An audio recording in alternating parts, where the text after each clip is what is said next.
ಶ್ರೀ ಮಹಾಗಣಪತಯೇ ನಮಃ. ಶ್ರೀ ಗುರುಭ್ಯೋ ನಮಃ. ಹರಿ ಓಂ. ಓಂ ನಮಃ ಸೂರ್ಯಾಯ ಚಂದ್ರಾಯ ಮಂಗಳಾಯ ಬುಧಾಯ ಚ ಗುರು ಶುಕ್ರ ಶನಿವಿಶ್ಯ ರಾಹುವೇ ಕೇತುವೇ ನಮಃ. ಓಂ ನಮಃ ಶಿವಾಯ. ಓಂ ನಮಃ ಶಿವಾಯ. ಓಂ ನಮಃ ಶಿವಾಯ. ಪ್ರಿಯ ವೀಕ್ಷಕರೇ, ವೃಶ್ಚಿಕ ರಾಶಿ ಸೆಪ್ಟೆಂಬರ್ 2024 ತಿಂಗಳ ಭವಿಷ್ಯ ಕಾರ್ಯಕ್ರಮಕ್ಕೆ ನಿಮಗೆಲ್ಲ ಹಾರ್ದಿಕ ಸ್ವಾಗತ. ಈ ತಿಂಗಳಲ್ಲಿ ಒಟ್ಟು 4 ಗ್ರಹಗಳು ರಾಶಿ ಪರಿವರ್ತನೆ ಆಗ್ತಾ ಇರೋದ್ರಿಂದ ವೃಶ್ಚಿಕ ರಾಶಿ ಜಾತಕರ ಮೇಲೆ ಏನು ಪ್ರಭಾವ ಬೀರುತ್ತೆ ಅನ್ನುವಂಥ ವಿಚಾರವನ್ನ ಈ ವಿಡಿಯೋದಲ್ಲಿ ನಾನೆಲ್ಲ ನಿಮಗೆಲ್ಲ ತಿಳಿಸ್ಕೊಡ್ತೀನಿ. ಈ ತಿಂಗಳಲ್ಲಿ ಹೈಲೈಟ್ಸ್ ಅಂದ್ರೆ ಬಹಳ ವಿಶೇಷವಾದಂಥ ದಿನಗಳು 6-9-2024 ಗೌರಿ ವ್ರತ, 7-9-2024 ವರಸಿದ್ಧಿ ವಿನಾಯಕ ವ್ರತ ಅಂದ್ರೆ ಗಣೇಶ ಚತುರ್ಥಿ, ಗೌರಿ ಗಣೇಶ ಹಬ್ಬದ ಹಾರ್ದಿಕ ಶುಭಾಶಯ ನಿಮ್ಮೆಲ್ಲರಿಗೂ ಕೂಡ. 16-9-2024 ಅನಂತ ಪದ್ಮನಾಭ ವ್ರತ, 18-9-2024 ಅನಂತನ ಹುಣ್ಣಿಮೆ ಅಥವಾ ಮಹಾಲಯ ಶ್ರದ್ಧಾರಂಭ ಅಥವಾ ಪಿತೃಪಕ್ಷ ಆರಂಭ. ನೋಟ್ ಮಾಡ್ಕೊಳ್ಳಿ. ಗೌರಿ ಗಣಪತಿಯನ್ನ ಕಳಿಸುವುದಕ್ಕೋಸ್ಕರ ಮುಹೂರ್ತ ತಿಳಿಸಿ ಅಂತ ಕೆಲವರು ಕೇಳ್ತೀರಿ.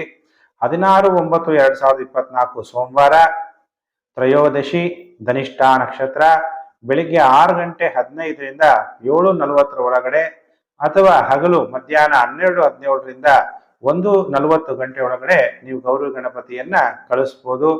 ಕೇವಲ ಗಣಪತಿ ಹಬ್ಬವನ್ನೇ ಆಚರಿಸ್ತೀವಷ್ಟೇ ಅನ್ನುವಂಥವ್ರು ಹಬ್ಬದ 3ನೇ ದಿನ ಗಣೇಶ ವಿಸರ್ಜನೆಯನ್ನ ಮಾಡಬಹುದು ಅಂತ ಶಾಸ್ತ್ರ ಹೇಳುತ್ತೆ. ಹಾಗಾದ್ರೆ ಈಗ ವೃಶ್ಚಿಕ ರಾಶಿಯವರಿಗೆ ಯಾವ ರೀತಿ ಫಲಾನುಫಲ ಪ್ರಾಪ್ತಿಯಾಗುತ್ತೆ 4 ಗ್ರಹಗಳು ಅಂದಾಗ ನಿಮಗೆ ಈ ತಿಂಗಳಲ್ಲಿ ರಾಜಯೋಗ ಆರಂಭ ಆಗುತ್ತೆ. ನಿಮ್ಗೆಲ್ಲ ಹಳೆ ವಿಷಯ ಗೊತ್ತಿರುವಂಥದ್ದು, ನಿಮ್ಗೆಲ್ಲ ಗುರುಬಲ ಇದೆ ಅಂತ. ಅದ್ರ ಜೊತೆಗೆ ಗೋಚಾರ ಗ್ರಹಗಳು ತಿಂಗಳಿಗೊಂದ್ಸಲ ರಾಶಿ ಪರಿವರ್ತನೆ ಆಗುವಂತ ಗ್ರಹಗಳು ಕೂಡ ಶುಭ ಫಲ ಕೊಡ್ತಾ ಇರೋದ್ರಿಂದ ಆಲ್ಮೋಸ್ಟ್ ತ್ರಿಗ್ರಹ ಯೋಗ ಅಥವಾ ಚತುರ್ಗ್ರಹ ಯೋಗ ಉಂಟಾಗ್ತಾ ಇದೆ.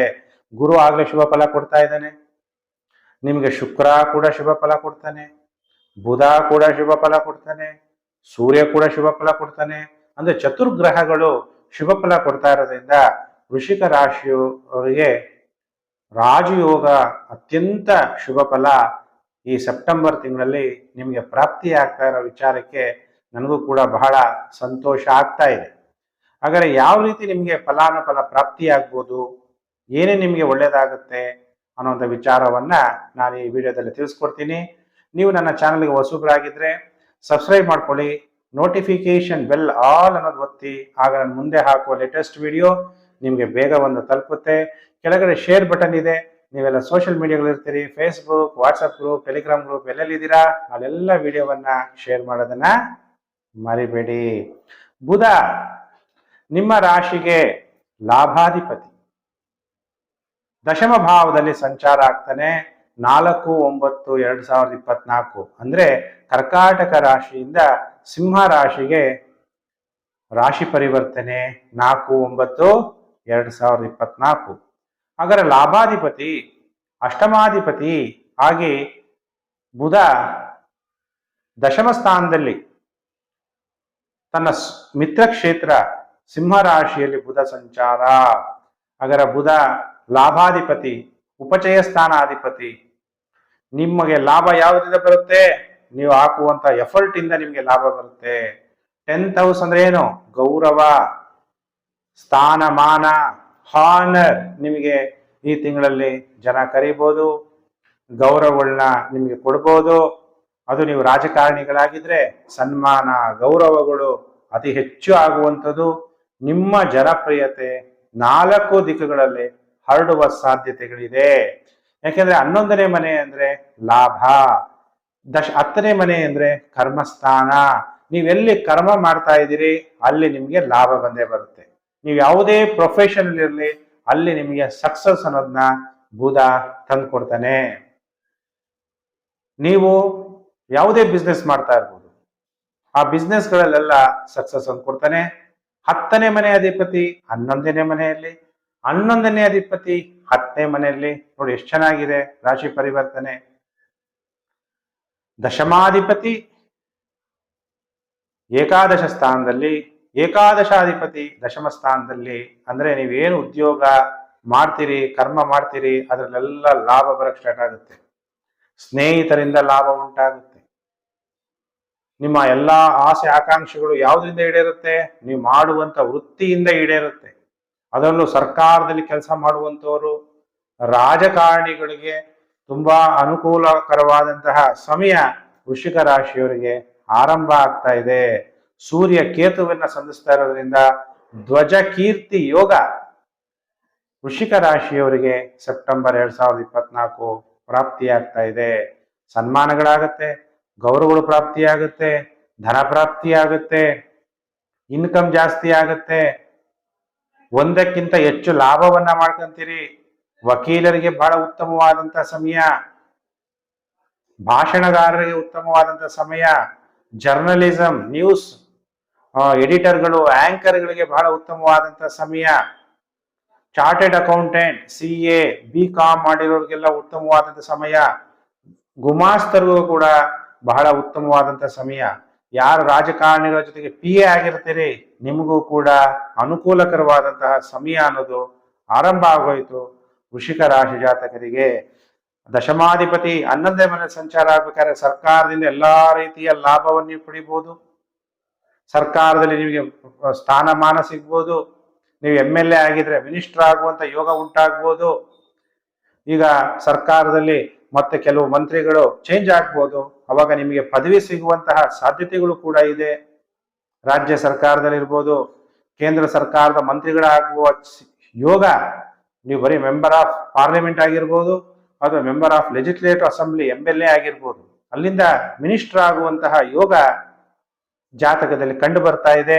ಆದ್ರೆ ನಿಮ್ಮ ಜಾತಕವನ್ನು, ನಿಮ್ಮ ಜನ್ಮ ಜಾತಕವನ್ನು ಕೂಡ ವಿಶ್ಲೇಷಣೆ ಮಾಡಬೇಕಾಗತ್ತೆ. ಈಗ ಇದು ಗೋಚಾರ ಫಲಗಳನ್ನ ನಾನು ನಿಮಗೆ ಹೇಳ್ತಾ ಇದ್ದೀನಿ. ಈ ಗೋಚಾರ ಗ್ರಹಗಳು ನಿಮ್ಮ ಜನ್ಮ ಜಾತಕದಲ್ಲಿ ಯಾವ ಗ್ರಹಗಳನ್ನ ಸಂಧಿಸ್ತಾ ಇದೆ ಅನ್ನೋದು ಕೂಡ ಬಹಳ ಮುಖ್ಯವಾಗುತ್ತೆ. ಆಮೇಲೆ ಶುಕ್ರ ವ್ಯಯಸ್ಥಾನದಲ್ಲಿ ಸಂಚಾರ. ಶುಕ್ರನು ಕೂಡ ಶುಭ ಫಲಗಳನ್ನ ಕೊಡ್ತಾನೆ. ಶುಕ್ರ ನಿಮಗೆ ಸಪ್ತಮಾಧಿಪತಿ. ವ್ಯಯಸ್ಥಾನದಲ್ಲಿ ಸಂಚಾರ, ವ್ಯಯ ಅಂದ್ರೆ ನಷ್ಟ, ಲಾಸು ಅಂತ ಅರ್ಥ ಆಗುತ್ತೆ. ಆದ್ರೂ ಶುಕ್ರ ಅಂದಾಗ ಅದು ಬೆಡ್ ಕಂಫರ್ಟ್ ಅನ್ನು ಕೊಡುವಂತಹ ಸ್ಥಾನ ಆಗಿರೋದ್ರಿಂದ ಸ್ತ್ರೀ ಸಂಬಂಧಿತ ಸುಖ, ಸಂತೋಷ, ವೈಭವ, ನಿಮ್ಮಲ್ಲಿರೋ ಹಣ ಖರ್ಚಾಗುತ್ತೆ. ಯಾವುದಕ್ಕೋಸ್ಕರ ಖರ್ಚಾಗುತ್ತೆ? ಬರೀ ದುಡ್ಡು ಕೂಡಾಕ ಒಂದೇನ ಇರೋದು, ಅಥವಾ ನಾವು ಅನುಭವಿಸೋದಕ್ಕ? ಅನುಭವಿಸ್ಲೇಬೇಕಲ್ಲ, ಹಣನ ಸೇವ್ ಮಾಡಬೇಕು. ಫಾರಿನರ್ಸು ಹಣ ಸೇವ್ ಮಾಡಲ್ಲ, ಜಾಸ್ತಿ ಅನುಭವಿಸೋದು ಜಾಸ್ತಿ. ಇಂಡಿಯನ್ಸು ಹಣವನ್ನ ಸೇವ್ ಮಾಡೋದು ಜಾಸ್ತಿ. ಹಾಗೆ ಶುಕ್ರ 12ನೇ ಮನೆಗೆ ಬಂದಾಗ ನಾವು ಹಣವನ್ನ ಖರ್ಚು ಮಾಡ್ತೀವಿ. ಯಾವುದಕ್ಕೋಸ್ಕರ? ಬೆಡ್ ಕಂಫರ್ಟ್ಗೋಸ್ಕರ, ನಮ್ಮ ಡಿಸೈರ್ಸ್ ಫುಲ್ಫಿಲ್ಮೆಂಟ್ಗೋಸ್ಕರ, ಅಥವಾ ವಿವಾಹ ಆಗಿದ್ರೆ ನಿಮ್ಮ ಸಂಗಾತಿಯಿಂದ ನಿಮಗೆ ಸುಖ ಸಿಗ್ಬೋದು, ಪುರುಷರಾಗಿದ್ರೆ ಪತ್ನಿಯಿಂದ, ಅಥವಾ ಸ್ತ್ರೀಯರಾಗಿದ್ರು ಅಷ್ಟೇನೆ, ಅಥವಾ ಇತರರಿಂದನಾದ್ರೂ ಕೂಡ ಶಯನ ಸಂಬಂಧಪಟ್ಟಂತ ಸುಖಕ್ಕಾಗಿ ಹಣ ಖರ್ಚಾಗ್ಬೋದು. ಮತ್ತೆ ಅದರಿಂದ ನಿಮಗೆ ಸುಖ ಪ್ರಾಪ್ತಿ ಕೂಡ ಆಗುವ ಸಾಧ್ಯತೆಗಳು ಕಂಡು ಬರ್ತಾ ಇದೆ. ನೋಡಿ, ಇಷ್ಟೆಲ್ಲ ಶುಭ ಫಲಗಳು ವೃಶ್ಚಿಕ ರಾಶಿಯವರಿಗೆ ಪ್ರಾಪ್ತಿಯಾಗ್ತಾ ಇದೆ. ಸೂರ್ಯ ಲಾಭ ಸ್ಥಾನದಲ್ಲಿ ಸಂಚಾರ ಆಗ್ಬೇಕಾದ್ರೆ ನೀವು ಕೈಗೊಂಡ ಎಲ್ಲಾ ಕಾರ್ಯಗಳಲ್ಲಿ ಲಾಭ, ಸರ್ಕಾರದ ಕೆಲಸಗಳನ್ನ ನೀಡಿದ ಎಲ್ಲ ಈಡೇರುತ್ತೆ. ಅನ್ನ ಹಿ ಪೂರ್ಣ ಬ್ರಹ್ಮ. ನಾವು ಅನ್ನ ಊಟ ಮಾಡ್ತೀವಲ್ಲ, ಅದರಿಂದನೇ ನಮ್ಮ ಶರೀರ ಎಲ್ಲ ಇರುವಂಥದ್ದು. ಆದ್ರಿಂದ ಉತ್ತಮವಾದ ಆಹಾರ, ವಸ್ತ್ರ, ವೈಭವ, ಅನುಕೂಲ, ಸೌಕರ್ಯಗಳನ್ನ ಪಡಿತೀರಿ. ರಾಜಾಧಿಪತ್ಯ ಯೋಗ. ಒಬ್ಬ ರಾಜ ಹೇಗೆ ಜೀವನ ಮಾಡ್ತಾನೋ, ಲೈಕ್ ಎ ಕಿಂಗ್ ಅಥವಾ ಕ್ವೀನ್, ನಾನು ರಾಣಿ, ಹೆಣ್ಣು ಅಂದಾಗ ರಾಣಿ ಹೇಗೆ ಜೀವನ ಮಾಡ್ತಾಳೆ? ನಾನು ಸ್ತ್ರೀ ಜಾತಕಗಳು ಗುರುಜಿ, ಬರೀ ಪುರುಷರಿಗೆ ಹೇಳ್ತಾ ಇದ್ದೀರಾ ಅಂತ ಅನ್ಕೋಬೇಡಿ. ರಾಣಿಯಂತೆ, ಅಥವಾ ನೀವು ಪುರುಷರಾಗಿದ್ರೆ ರಾಜರಂತೆ ಜೀವನ ಮಾಡ್ತೀರಿ. ಅಥವಾ ನಾನು ಸಾಮಾನ್ಯ ಪ್ರಜೆ ಅಂದಾಗ ರಾಜಕಾರಣಿಗಳ ಪರಿಚಯದಿಂದ ನಿಮಗೆ ಸಹಾಯ ಆಗುತ್ತೆ, ಅವರಿಂದ ಅನುಕೂಲಗಳು ಕೂಡ ಆಗುತ್ತೆ. ಹೆಸರು ಮತ್ತು ಖ್ಯಾತಿಯನ್ನು ಕೂಡ ಗಳಿಸ್ತೀರಿ ತಿಂಗಳಲ್ಲಿ ಖಂಡಿತವಾಗ್ಲೂ. ಸೂರ್ಯ ಮಹಾದಶ ನಡೀತಾ ಇದ್ರಂತೂ ಇವೆಲ್ಲ ಶುಭ ಫಲಗಳು ಪ್ರಾಪ್ತಿಯಾಗುತ್ತೆ. ಬುಧ ಕೂಡ ದಶಮ ಸ್ಥಾನದಲ್ಲಿ ಸಂಚಾರ ಆಗ್ತಾ ಇರೋದ್ರಿಂದ ನಿಮಗೆ ಆಸ್ತಿಯಿಂದ ಲಾಭ, ಸಾಮಾಜಿಕ ಕಲ್ಯಾಣ ಕಾರ್ಯಗಳು ಮಾಡೋದ್ರಿಂದ ಲಾಭ, ಅದೇ ಸಮಾಜದಲ್ಲಿ ಕಲ್ಯಾಣ ಕಾರ್ಯಗಳು ಅಂದ್ರೆ ರಾಜಕಾರಣಿಗಳು ಮಾಡ್ತೀರಿ ಅಥವಾ ಸೋಷಿಯಲ್ ವರ್ಕ್ ಮಾಡ್ತೀರಿ, ಆಧ್ಯಾತ್ಮಿಕ ನಿಯಮಗಳನ್ನ ಅನುಸರಿಸೋದ್ರಿಂದ, ಧಾರ್ಮಿಕ ಕೇಂದ್ರಗಳಲ್ಲಿ ನೀವು ಸೇವೆ ಮಾಡೋದ್ರಿಂದನೂ ಕೂಡ ಲಾಭ ಆಗುತ್ತೆ. ಸಾಂಪ್ರದಾಯಿಕವಾಗಿ ಗೌರವ ಅನ್ನೋದು ನಿಮಗೆ ಪ್ರಾಪ್ತಿಯಾಗುತ್ತೆ. ಮನೆತನದ ಸಂಪ್ರದಾಯಗಳನ್ನ ನೀವು ಪಾಲಿಸಬೇಕು, ನಿಮಗೆ ಇನ್ನೂ ಒಳ್ಳೇದಾಗುತ್ತೆ. ಹೊಸ ಕಾರ್ಯ ರೂಪ ಮಾಡ್ತೀರಿ. ಶತ್ರುಗಳಿಂದನೂ ಕೂಡ ನೀವು ಧನವನ್ನ ಗಳಿಸ್ತೀರಿ ಅನ್ನುವಂತಹ ಯೋಗ ನೋಡಿ. ಶತ್ರುಗಳಿಂದ ಕಾಟಪ್ಪ ಇವ್ರು ಸವಾಸ ಬೇಡ ಅನ್ಕೊಂತೀವಿ, ಆದ್ರೆ ಅಂತ ಶತ್ರುಗಳಿಂದನೂ ನಿಮಗೆ ಅನುಕೂಲ ಆಗುವಂತಹ ಸಮಯ ಅನ್ನೋದು ವೃಶ್ಚಿಕ ರಾಶಿಯವರಿಗೆ ಆರಂಭ ಆಗೇ ಬಿಡ್ತು. ಹಾಗಾದ್ರೆ ಶುಕ್ರ ವ್ಯಯಸ್ಥಾನ ಅಲ್ವಾ ಗುರುಜಿ? ಶುಕ್ರ ಅಂದ್ರೆ ಸಪ್ತಮಾಧಿಪತಿ ಅಂತೀರಾ. ಯಾವುದಕ್ಕೆ? ನಾನು ಹೇಳಿದೆ ಚಿನ್ನದಿಂದ ಲಾಭ, ವಾಹನಗಳನ್ನ ಸಂಗ್ರಹಣೆ ಮಾಡ್ಕೊಂತೀರಿ. ಕೆಲವು ಸಂದರ್ಭದಲ್ಲಿ ಅನಾವಶ್ಯಕ ಖರ್ಚು ಕೂಡ ಆಗತ್ತೆ. ಆದ್ರೆ ಕೆಲವರೆಲ್ಲ 12ನೇ ಮನೆ ಅಂದಾಗ ಇನ್ವೆಸ್ಟ್ಮೆಂಟ್ ಮಾಡಬೇಕು, ಕರೆಕ್ಟ್ ಆಗಿ ಇನ್ವೆಸ್ಟ್ಮೆಂಟ್ ಮಾಡಬೇಕು. ಶುಕ್ರ 12ನೇ ಮನೆ ಇದ್ದಾಗ ಪ್ರಾಪರ್ ಆಗಿ ಇನ್ವೆಸ್ಟ್ಮೆಂಟ್ ಮಾಡ್ತೀರಾ ಶೇರ್ ಮಾರ್ಕೆಟ್ ಅಲ್ಲಿ, ಅದರಿಂದ ಹಣ ಹೂಡಿಕೆ ಮಾಡೋದ್ರಿಂದನೂ ಕೂಡ ಲಾಭ ಆಗುವ ಸಾಧ್ಯತೆ ಇದೆ. ರೈಟ್ ಟೈಮ್, ಅವಾಗ ರೈಟ್ ಟೈಮ್ ಅಲ್ಲಿ ಇನ್ವೆಸ್ಟ್ಮೆಂಟ್ ಮಾಡಬೇಕು. ಅದನ್ನೆಲ್ಲ ನೀವೆಲ್ಲ ನೋಡ್ಬೇಕಾಗುತ್ತೆ.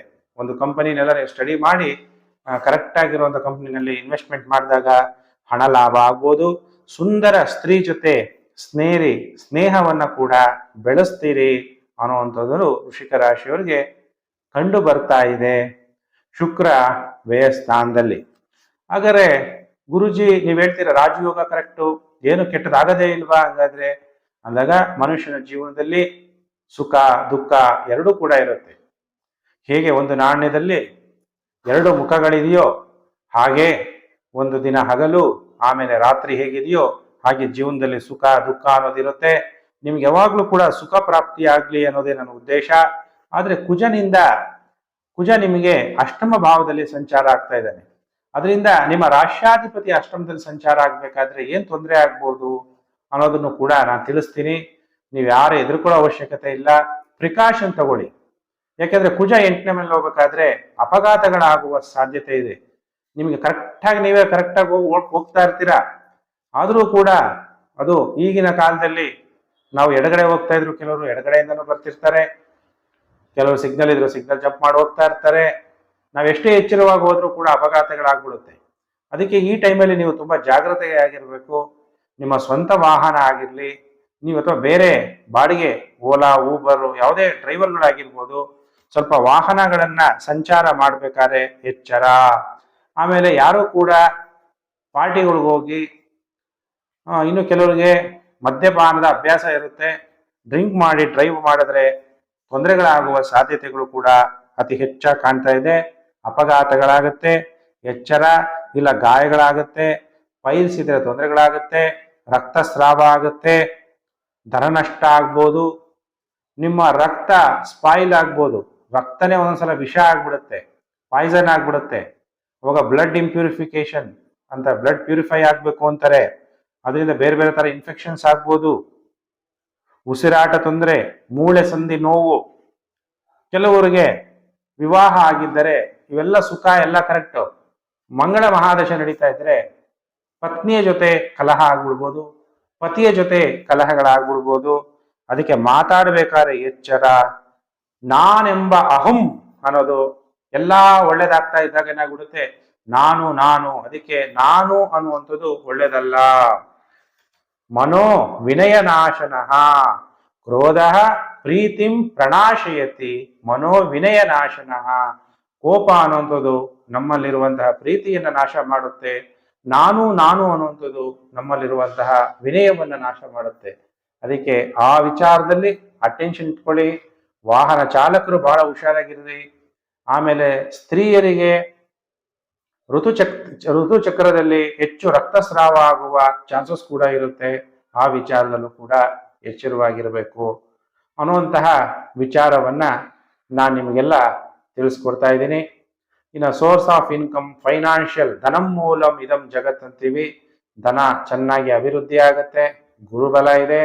ಧನಾಧಿಪತಿ ಗುರು ಸಪ್ತಮ ಭಾವದಲ್ಲಿದ್ದು ನಿಮ್ಮ ಜನ್ಮ ರಾಶಿಯನ್ನೇ ನೋಡ್ತಾ ಇದ್ದಾನೆ. ತಾಯಿಯಿಂದ ಅನುಕೂಲಗಳಾಗುತ್ತೆ ನಿಮಗೆ. ಎಲ್ಲ ಒಳ್ಳೆ ಉತ್ತಮವಾದಂತಹ ಸಮಯ. ವಿವಾಹಕ್ಕೂ ಕೂಡ ಒಳ್ಳೆಯ ಸಮಯ. ಇಷ್ಟೆಲ್ಲ ನಿಮಗೆ ಶುಭ ಫಲಗಳು ಪ್ರಾಪ್ತಿಯಾಗ್ತಿದೆ. ಭಗವಂತ ನಿಮಗೆ ಒಳ್ಳೇದು ಮಾಡಲಿ ಅಂತೇಳಿ ದೇವರಲ್ಲಿ ನಾನು ಪ್ರಾರ್ಥನೆ ಮಾಡ್ತೀನಿ.